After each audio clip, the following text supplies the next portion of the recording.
First of all, I absolutely know that after this keynote, there is the pie drinks. So there are only two possible outcomes of this talk. One, you tell your friends that this was a good talk. The other is you complain all time that it was a bad talk. But then there is the third option, which I'm the one that I hope for, which is that everyone here is so tired that they won't do anything else than sleeping, and I can say anything, and they will all be happy. That being said, so a little introduction about who I am. I've been contributing to open source projects for a while at this point, and some of those open source projects are involved in the technologies that I'm going to discuss here, like the Arrow data format, the Substrate query format, and Orbital, or other open source projects that I worked on over the course of the year. During my career, I worked both in management and in pure engineering sides, and I'm the author of some Python-related books themselves. But today, I'm here to talk to you about composable data systems. And you might be wondering what they are. By definition, by definition of the composable word itself, it means that they are systems that can be built by combining multiple different components and that are designed from scratch based on open standards that allow these components to interact and work together. Modularity, which means that I can replace individual components. And separation of concerns, which means that every component has only one duty, one clear role, and everything else is not its problem. The coordination across those components happens via those open standards that allow them to communicate. So there are two possible outcomes when you work with composable data systems. You more or less understand what you're doing and you build a wonderful, strange Lego, or you try to combine components in a way they were not designed to, and I don't know what you end up with in that case. Don't come complaining to me just because I told you to use the technologies. The evolution of data systems, primarily, has been switching between two different phases over the course of years, and moving from monolithic solutions, I would say, like data warehouses, where you had something predetermined in terms of schema, where your data was consistent all in one place, your compute engine, your data, your query planner, query language, everything was in one single thing that did everything. You did not have to care too much how those things were built internally. And that also caused the problems that we all know. It was hard to scale those solutions because they were very bound together, tightly coupled. Dealing with schema when large data is involved, it's not easy, especially when the data comes from different sources that are independent and might not even allow you to easily normalize the schema before your data reaches your data warehouse. And it was very bad at unstructured data. That's not what most database and data warehouse systems were designed for. So after the data warehouse trend, if you allow me to call it that way, which lasted for a very long time, I brought from the 80s, but actually I think that we can consider that trend far before if we don't stick to the name data warehouse itself. And after the trend, we realized that scaling those systems was not easy. And so we started trying to design solutions that were a trade-off. We're still trying to be more or less monolithic. So the compute engine was still tightly coupled with your data. And we tried to relax some constraints to be able to work with big data like the schema. Most of those systems designed in this era started to consider the schema an afterthought. And many of those systems moved a bit away from the ACID guarantees to try to make easier to scale the system themselves. So we started having NoSQL database, like MongoDB graph database or things like that. Actually, they existed far before, but they became more mainstream. That the problem with those technologies became that they were still custom designed in the sense that they required your application to start having much more knowledge about your data system because it had to take over some responsibilities that previously were on your data system, on your data storage database management system. And there was a lock-in, like people that went for MongoDB had a very hard time moving away from it because not much was compatible with the other existing systems, or people that went to Hadoop. When you end up with a big amount of data there, it was not easy to move to a different technology. It required a significant amount of effort. So building on top of these foundations, people started to try to reintroduce some of the things that they actually dropped out previously. They said, okay, well, actually it was helpful to be able to write SQL instead of some strange language that I have to learn case by case depending on the database that I'm using, or design everything in terms of MapReduce. It's not exactly the way a human thinks. And so solutions like Spark were born trying to introduce back query via SQL, via data frame, that were still fairly easy to scale compared to the past, that were fast enough, maybe not as fast as other competitors, but that were fast enough that it made sense to use them. But they still were very complex to maintain, very complex to tune, scale, and they were, like in the case of Spark, memory hungry. I'm so memory angry, actually. But that being said, the next step has been more or less in the late 2010 to move to the concept of data lakes, where, again, we moved a little bit away from the previous concept of having normalized data, structured data, and as big data became more and more the norm, so it's no longer big, it's just data. We felt that there was the need to have solutions that were very easy to scale in terms of both computing power and storage. So the data lake concept more or less moved in the direction where I could aggregate data from wherever I wanted, and I could scale my store in an easy way, and I could scale my compute engine independently from my storage. And now, again, we found that, okay, but actually having a schema was not such a bad idea. So let's go back to schema again. Let's go back to transactional behaviors again.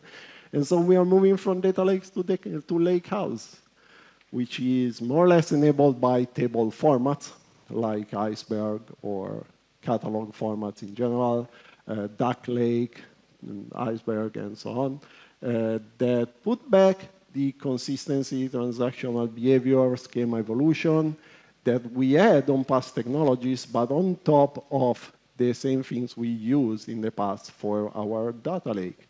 So it's more or less possible to take the Parquet files you already have on your data lake, build a catalog with Iceberg on top of them, expose them as a consistent table, and from there on have evolution, transactional behaviors, and things like that. The problem is that it's still evolving. It's not like a standard. Anything, well, indeed, it is designed to be a standard, but anything you pick now, you have no guarantee that it will still be the standard in 5 years. We are still trying to see which technology and format emerged and sticks on long term. So what I'm trying to say is that we more or less tried to solve the problems that were in fact caused by a specific architectural choice that most data systems did in the past, which was the design as monolith. So monoliths are easy when you need to design something, especially when you need to work with data in a very fast and well-performing way. It only makes sense that your compute engine is tightly coupled to your data. It has quick access to the data. It can manage the memory in and out of the data by itself. It can work on a custom design format optimized for the specific kind of data it has to work on. All those things that are easier to implement when you are building a monolith solution. But that was also the cause of many of the problems that we had during the course of the years. Like vendor and technology lock-in. If you went for a technology, it was very hard to migrate to something else. It's as easy as, like if I picked MySQL, it was not very easy to migrate all my data to Postgres in the future. Even though they meant to be both database systems that work both on SQL, which is not a standard at all, even though people try to sell it as a standard. And it was still no really standard way to export and import data out of those systems. Every system invented more or less its own binary format. You could, in theory, export data out as SQL itself, but that had totally different problems, like size of the data and complexity of importing it back in any significantly big system. And if you nowadays speak like Spark, Snowflake, Databricks, which are amazing solutions, they do their job, absolutely work well, but good luck changing your provider if in the future your needs change. And usually those systems were complex enough that it was not always easy to run them locally and iterate quickly over your software design, experimenting and trying things, and then say, okay, things work on my machine. Now I just want to run the same exact code base at a scale without having to touch anything or care about my execution target. More or less, you had to design things based on the target system that you were on. Like anyone who tried to build a test suite on top of like a locally running SQLite so that the test suite was quick and easy to run knows that the fact that your query runs correctly on SQLite does not mean that we will 100% return the same exact results when you run it on a Postgres database, for example. Even not for casting reasons and things like that, overflow handling in mathematics and so on. And also, it was not easy to integrate the monolith with the external features that you needed. So it's in the monolith, it's already built in, or it does not exist. Like there are solutions like Postgres, components, extensions, plugins, foreign data formats, and all those kind of things that try to more or less solve the problem, but they are, first of all, not pleasant to work with. They involve a certain amount of complexity, and most of the time people ended up having to replicate the data in different systems where you maybe run a specific job. And it's not pleasant when you have to do that for petabytes of data or even hundreds of gigabytes without having to go any further than that. So the point is that monoliths are hard to scale. So the more your data becomes big, the more the monolith becomes complex to deal with. And that's because everything is inside it. So your storage, I need more storage, but actually I don't need too much computational power because I just insert a lot, but I never read that data. While you still have to run a multi-master Postgres, so you need actually to manage multiple nodes at once. Or my queries are very complex, but once they execute, they are fairly easy to run because they can be distributed to multiple nodes. So my bottleneck is actually the SQL parser optimizer. And in that case, I cannot scale just the query planner, for example. Or at least all those things were possible, but they required a lot of knowledge, expertise, and complexity involved. And frequently, you had to re-engineer things. Like when you move to a sharded environment, you start having the need to move some logic inside your own application to understand proper routing of the queries, eventually consistency between the shards or things like that. When you involve replication, you need to account for the replication latency if you actually want to be able to read from multiple nodes, and all those kind of things that require actually re-engineering your solution, not just a DevOps problem. And especially the part that I always loved the most in working with database system for years was that touching any problem could have a totally different effect. Touching any configuration parameter could have a totally different effect depending on the exact kind of query you were trying to run.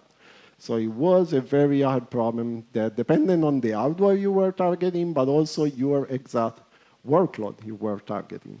So configuring something like Postgres, more or less more similar to magic than actual science, even though you can have, like, there are formulas that allow you to put those variables in a decent relation, but it's still like, if the user is going to generate to cause the wrong query, I'm still going to have problems even though I set everything in the most reasonable way. And that's how the concept of composable data system was born.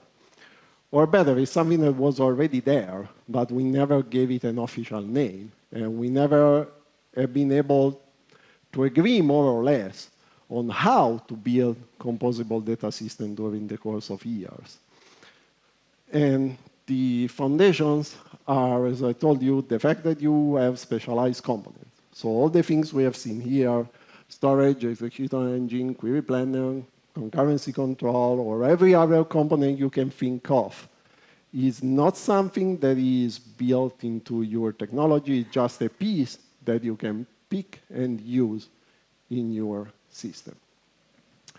And by virtue of that design, it's much easier to tune, replace, or scale your component. For example, if I'm able to combine different compute engines, I could use two compute engines, one near the other, that assess the same exact data. And by assess the same exact data, I'm not talking about assessing the same database, because the database is not data.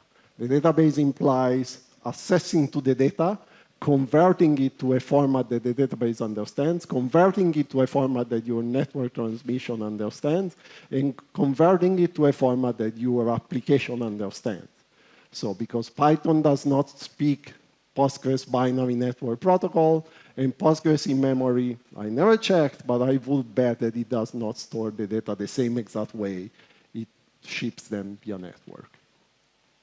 So in this case, instead, you actually are able to access the same exact original file and data with different compute engines. So for example, I could have a query planner that parts of my query ships it to the engine optimized for analytics. Maybe you have a super vertical engine that only has to run group by count or something like that. And you have a totally separate engine that only has to do linear regressions, okay, for inference. And the two have different optimizations involved and could be provided by two different engines optimized for those use cases. And to allow those components to work together, they need to speak the same language. And that's why the composable data systems are by definition based on open source interface and formats. Formats like Arrow, Substrate, Parquet, Iceberg, or other similar solutions that allow you to share the same language for your data, same language for your queries, and allow your query planner to speak the same exact language that the engine speaks, so that when the query planner has to forward the query to the right engine, it does not have to translate the query. It's already in the format that the engine itself understands. And they must avoid vendor lock-in or technology lock-in. If I start with one technology, I should be able to replace that component with any other component that speaks those same standards and languages. Which means that if you are not happy with the invoices you receive by your provider, you can change it. So more or less, this is the architecture of a very high-level data platform. And you see that we have a few questions that your architecture has to answer generally, which is, how do I express my analysis, my query interface? How do I explain the analysis I actually want to do to my compute engine, so my intermediate representation? Or how do those analyses actually get sent to the compute engine itself? Or how does the compute engine read the data? Where does the data come from? What's the format of this data? What does my compute engine understand? And once you read that data, how does it keep it in memory? All those questions are more or less answered by a separate component that I try to surface here by the different blocks. And now, during the course of the talk, we are going to see what are the most commonly available options for each one of those components, starting from things like your query interface. The query interface is simply how you express the analysis that you want to run against your system. And in Python, R, SQL, or Spark ecosystem, there are tons of ways you can do that. And one good thing is that they are trying to converge. They finally understood that having too many solutions to do the same thing is a good thing, as far as they are able to speak to more or less the same ecosystem. So we have started seeing solutions like IBIS in Python that try to abstract when you have to access a data frame library, which is a form of compute engine in the end, or a SQL database. In both cases, you work via IBIS. Then Navas tried to say, okay, but actually for most use cases, you need to abstract the data frame library, so I will focus more or less only on data frame libraries. Even though now, obviously, they are starting to build support for the other side of things. And on the R world, there were solutions like dplyr and dbplyr. We tried to do the same exact thing. Or we had SQL Alchemy for years that tried to abstract this database we are trying to interface to. So we tried to build abstraction that solved the problem of the fact that all these target systems spoke different languages. But one of the answers could have been just to agree on intermediate representation for the analysis I wanted to express. And that's the reason why Substrate was created. Substrate is that intermediate representation that marshals, that dumps in a format that your compute engine can understand, the query itself, the analysis you are trying to run. And it's a format designed to be easy to produce for the libraries that have to build it, but also easy to understand for the compute engine. What does it mean? It means that it is a bit in between a logical and physical query plan. So the logical query plan is how you as a human thought about your queries. Okay, you say, I want to add two numbers, two columns. Okay, but you don't have to go into the detail of saying, okay, the two columns are float columns, so I actually need to use this exact implementation of add. You just write add.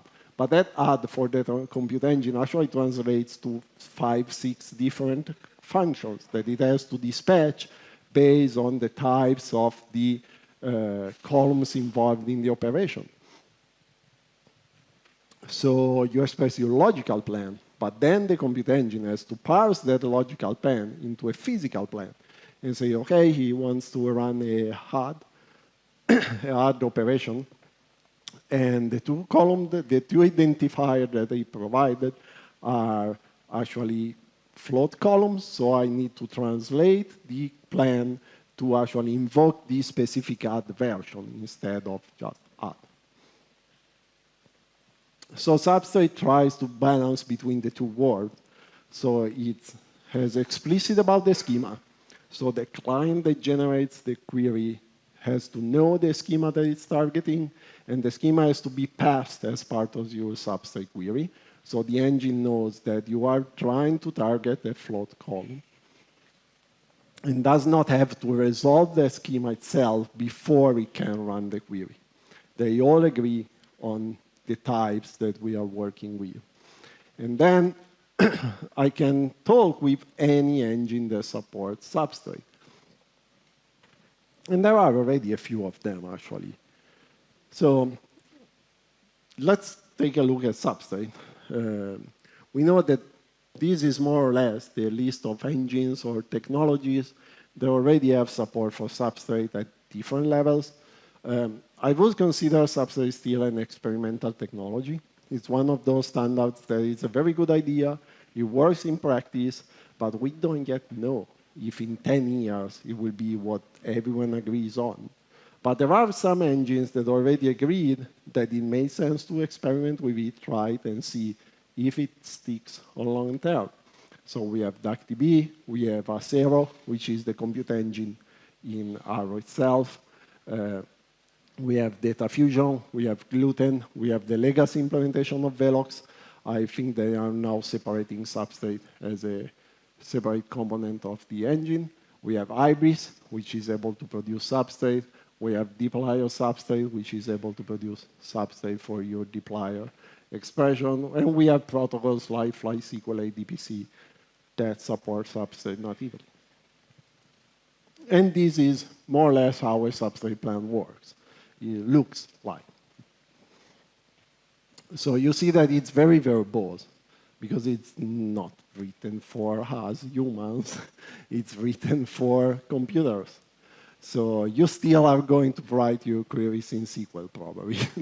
You don't have to learn a new language just to run your group by count. So, but the difference is that your client will now translate your group by count into a Substrate plan and ship the Substrate plan to the engine instead of the SQL string itself. And as you see, it's more or less verbose about the types too. It tells me, okay, I'm working on an underlying schema that is made of 2 columns, first name and surname, which are strings and could be nullable. And actually, out of this schema, I only want to read the people. No, the people is the table, the first name column. So that's the corresponding SQL query. And you see that it's like a super short query actually turns into a fairly big Substrate plan. But the plan is not expressed in this syntax, in the sense that this is the human version of the plan. The plan itself is actually protobuf binary data. So you're never going to read Substrate as a human. It's just binary data that gets shipped through the network. But one very interesting part of Substrate is that it is designed to be decomposable, which means that for any part of the Substrate query, as it is a tree, I could extract a subtree and ship only that piece to another component or layer under me.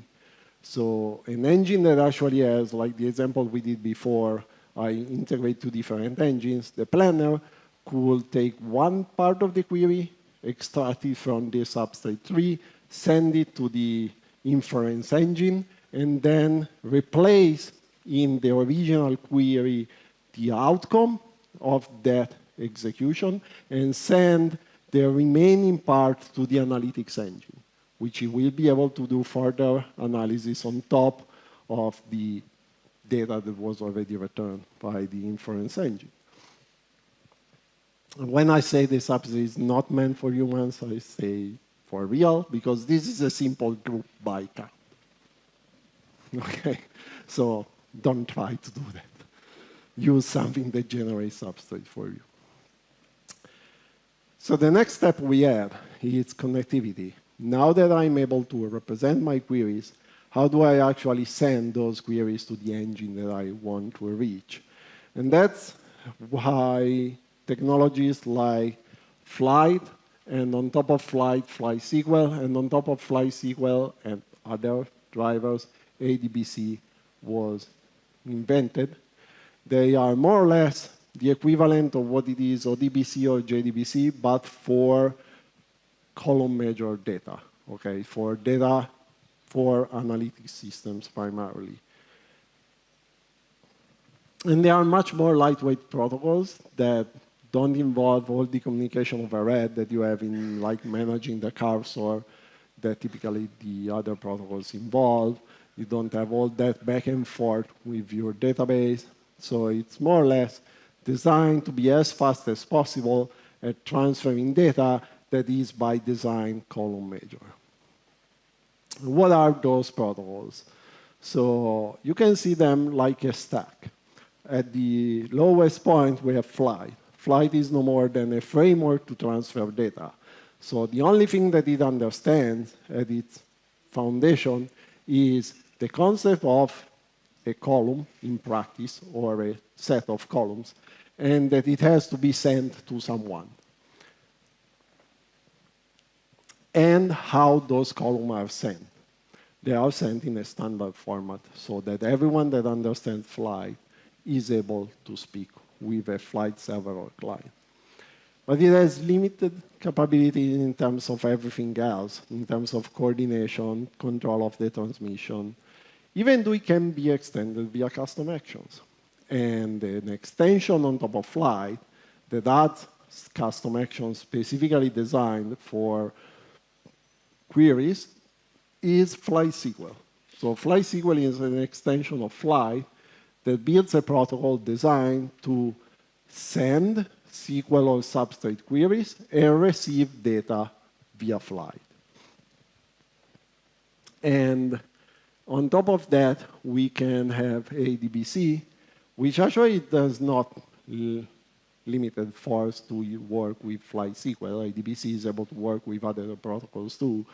But it is your abstraction. It's probably going to be the library you're going to use. You're not going to talk flight directly. And you just point your ADBC driver to whatever storage you have, and it's up to the ADBC driver to do the right thing.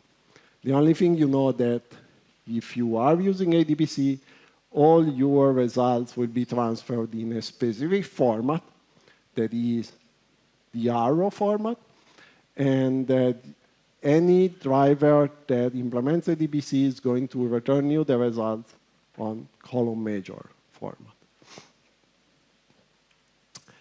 And why does it matter? You might say, okay, now I have arrows and arrow fly, but why does it matter? Why should I care? Well, this is the reason in practice, okay? So this is the time it takes to transfer the same amount of data in different types over those three technologies, or those three libraries. So PyMySQL, Pandas, Read SQL, and Arrow Flight. And honestly, it's fairly easy to see how long it takes with Pandas and PyMySQL. It's not as easy to see how long it takes when you use Flight. So we are talking about not a small improvement. We are talking about a major change of paradigm in terms of how much data you can actually exchange between those components. And one of the recently Apache Druid has switched to Flight. And this is actually a graph out of the Apache Druid benchmark suite that shows you how much improved for them to return the results out of the Druid database to the client.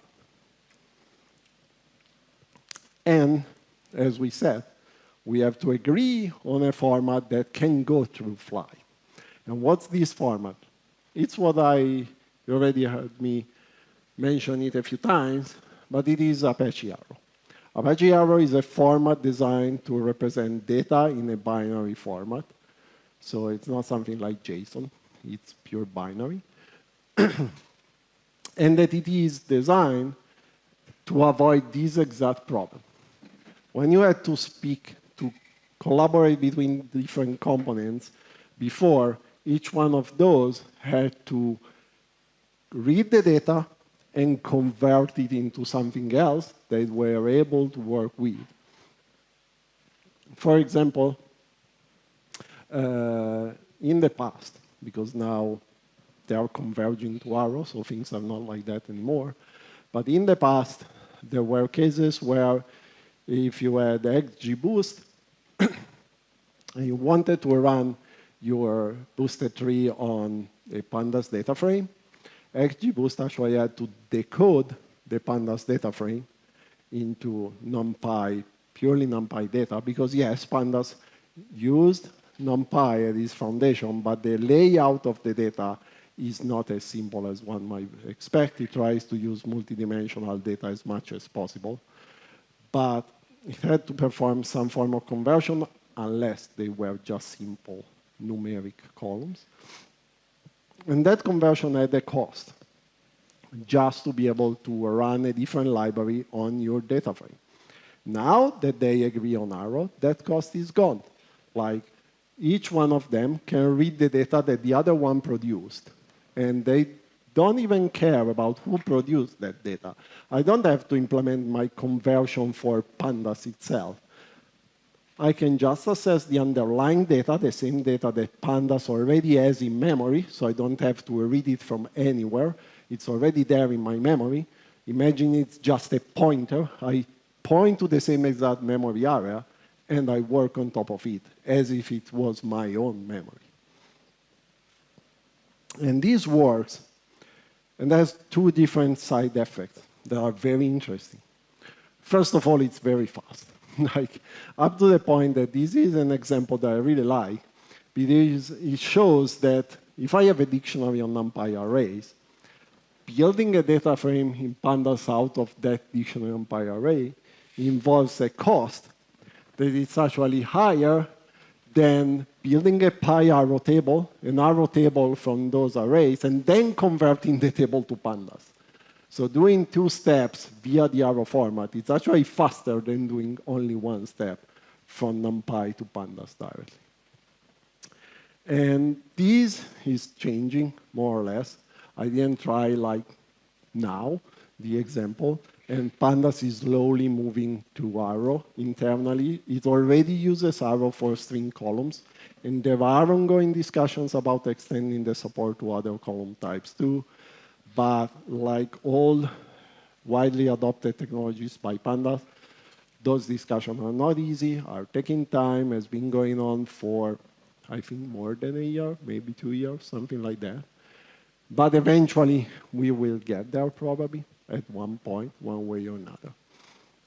And the other very interesting part, side effect of the idea of using a standard format, is that if you ever worked with a diverse set of data engineers and data analysts, you might have heard of R, which is another programming language that people that come from science really love. And us engineers instead really love Python, but sometimes we have to work together. And if we both speak Arrow, we can exchange the data between the two.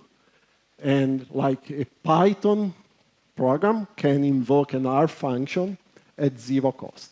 So when I mean exchange data, I don't mean that you convert the data to the R memory format or anything like that. I mean that you just pass the pointer to that data to the R language, and the R language knows that it's an arrow array, and it will create an arrow equivalent class on the R side without copying or converting any data. So your function has actually no other cost than the function call itself, as if we were calling another R function, not much different. And in Python, this is implemented via the PyCapsule protocol, the Arrow PyCapsule protocol, because the generic PyCapsule protocol is the different thing. But the Arrow PyCapsule protocol, in practice, allows every Python library to receive and exchange Arrow data without having to care about that underlying machinery of passing pointers and things like that.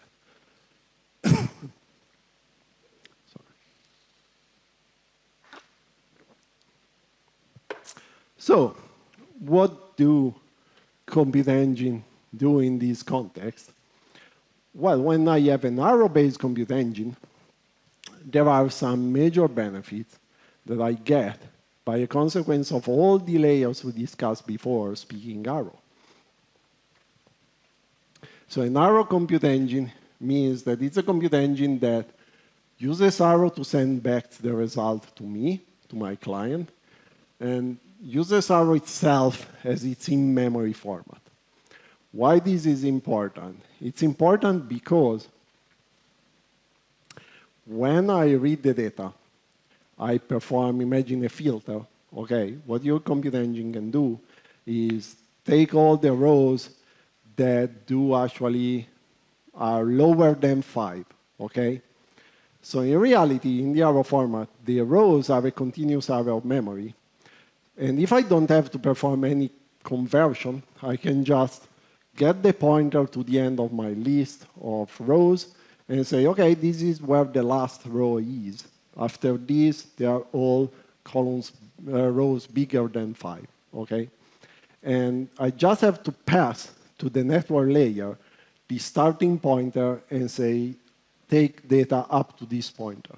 And I don't have to do any marshalling to send it via the network or any other change because arrow itself is a standard, and anyone who receives the data in the arrow format, it's going to be able to read it. So this is something that's already implemented by some engines like Data Fusion, DB, Polars, and Velox. And one benefit if you work with some modern technologies is that frequently your network controller is able to directly read from the memory.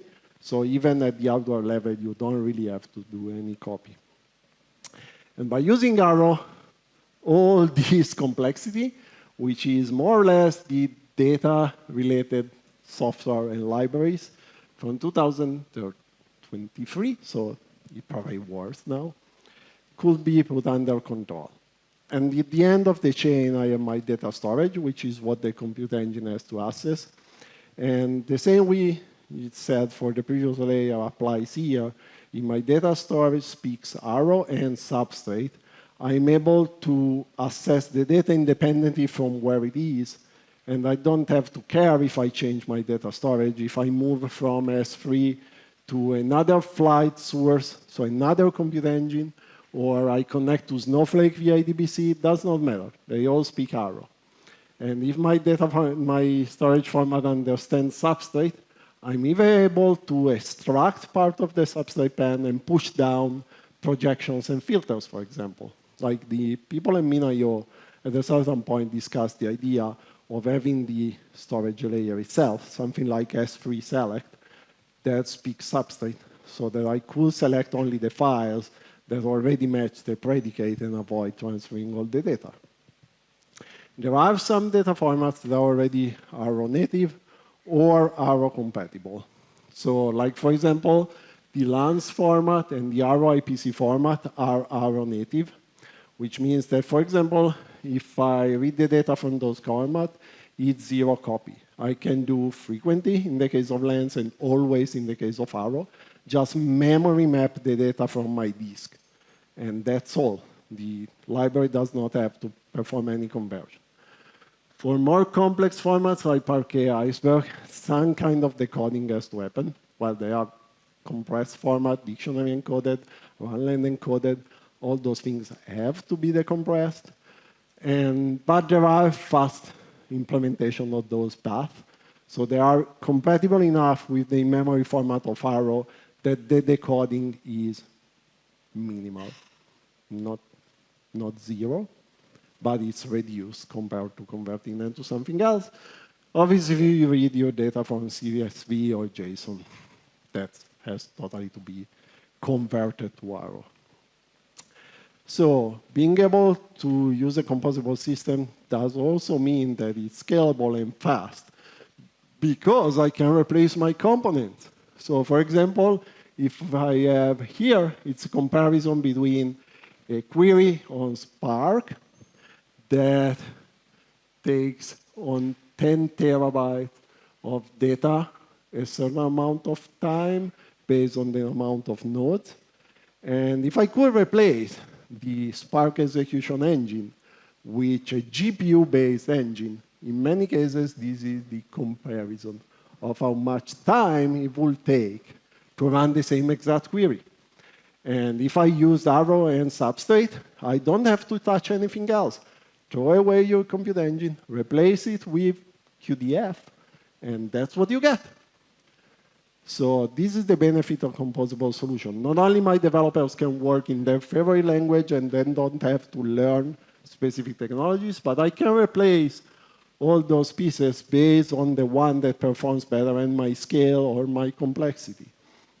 And how that's possible? Because it's arrows all the way down. And if you are wondering how complex it is to actually build a data platform on top of those technologies, this is a very bad and ugly example of what you could do, and by involving PyArrow, by involving IBIS, Substrate, and Arrow itself, and Acero, which is the compute engine of Arrow itself, I can build a SQL database in 50 lines of code, or something like that if you consider the import. And it works. Like I can just pass the SQL query in command line. It will read the data from the Parquet file that is named the same as your table and perform the analytics you asked for. That's it. I hope I gave you a more or less good understanding of how composable data systems are, what they are.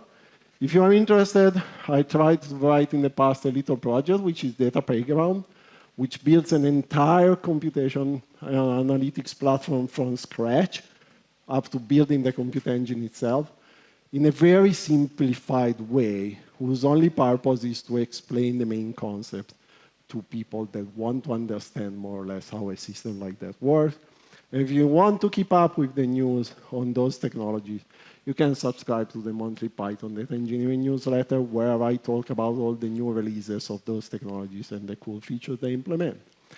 So I hope you will at least start experimenting with more composable solutions based on Arrow and Substrate. And if you have questions, you can find me at the PyDreams, or now. Exactly.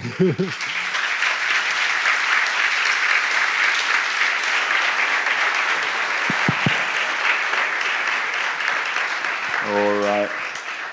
Thank you, Alessandro. We have plenty of questions. I don't think we have enough time to go through all over these questions. So I'm going to ask you the first one. It's a long one. Composable systems allow to have things divided by responsibilities and enable to scale parts without affecting others. But now we have dozens of small pieces to connect and test to make sure it works. How do you see this trade-off? Well, it's a very good question, actually. And I believe that it's a question that it's interesting because the fact that the system is composable does not mean that you have to compose it yourself. So you can take something like DuckDB, and it's ready to use. It does just read SQL for you. It just does execute the queries on Parquet files for you. In between, it has its own network connectivity implemented, its own compute engine implemented, and it's actually very good. It performs very well.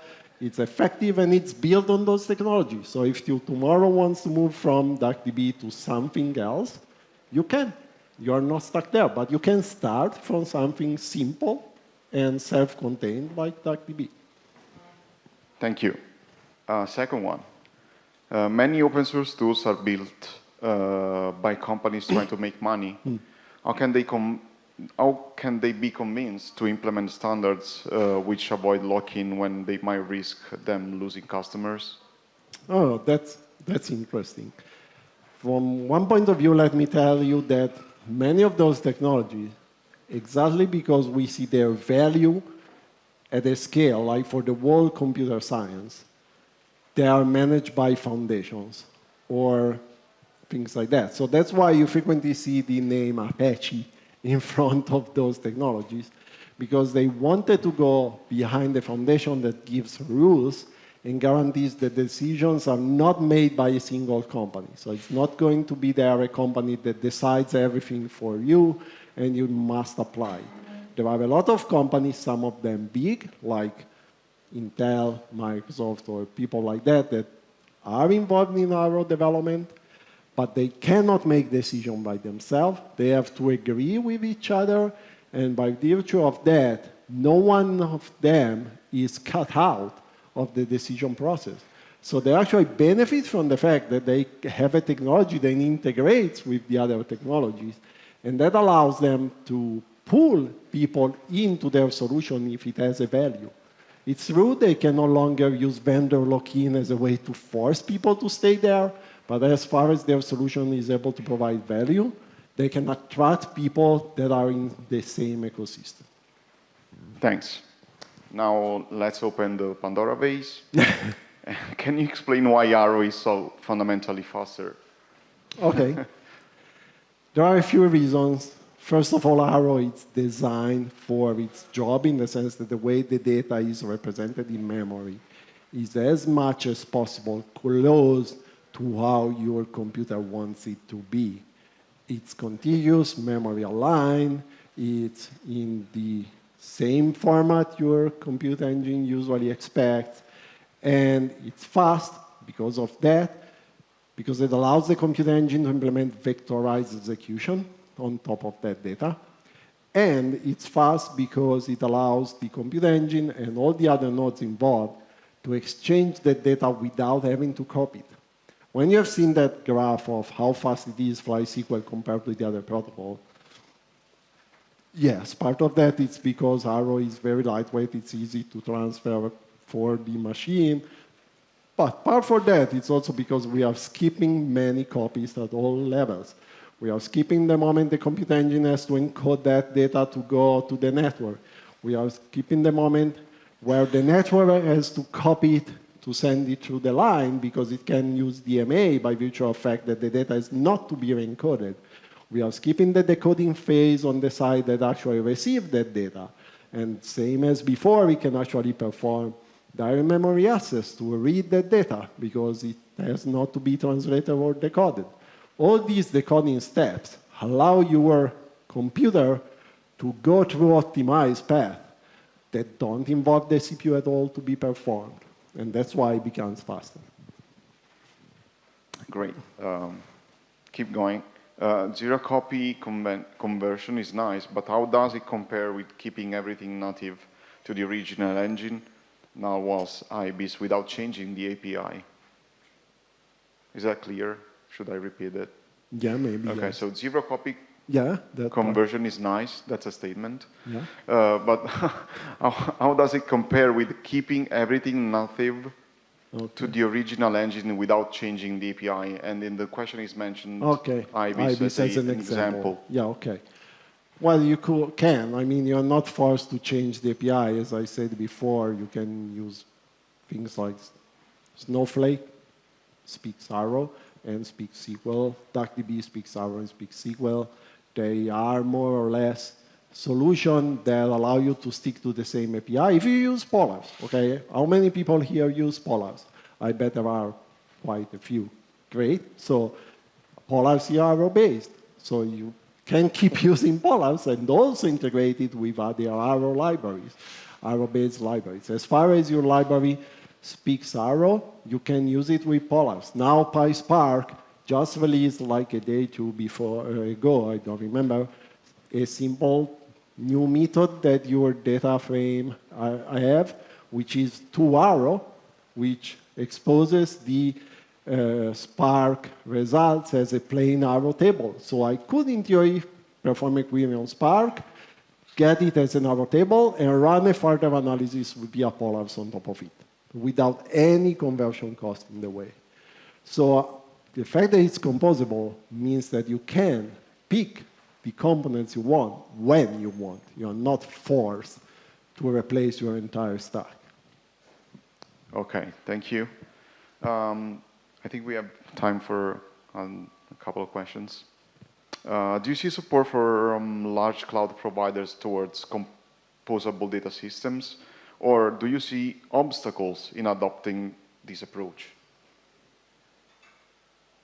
It depends. let me answer it that way. In the sense that it depends what you will be looking for from your provider. There are providers that work at a more foundational level that are probably considering or already adopting some of those technologies. I give you the example of Min.io. Like, it makes total sense for them to evaluate the use of a standard like Substrate for the queries because it allows them to be integrated in this composable ecosystem in an easy way. But other solutions like other providers like Snowflake or Databricks, they probably want to be able to interact with that composable system, but internally, you really don't know how deep that those technologies are involved. They could perfectly have, for whatever technical reason that makes total sense in that context, have a totally different memory format.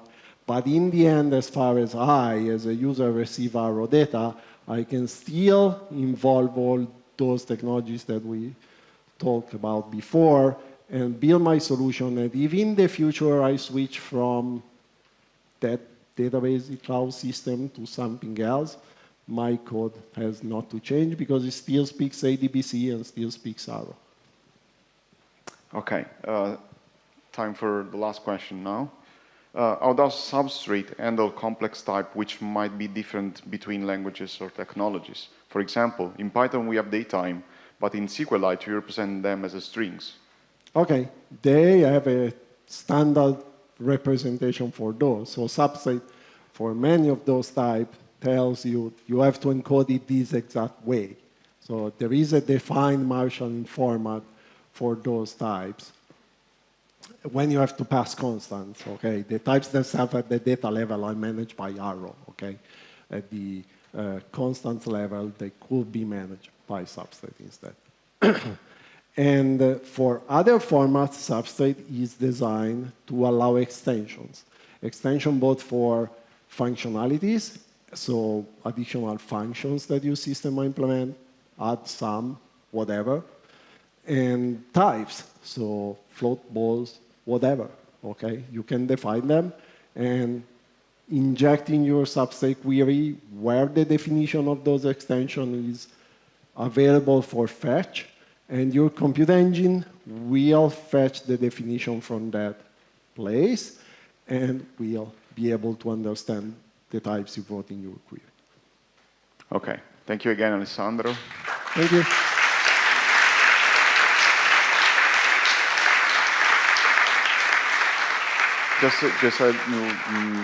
Just one note here. If you are joining PyDrinks, be sure that you have your QR code ticket handy and just present that at the entrance. And at 7:40 at the PyDrinks, of course, there will be a challenge between these conference organizers. I don't know what it is. It's going to be a surprise. No, I'm not kidding. That's true. So if you are there, you're going to enjoy this fun time among us. So thank you.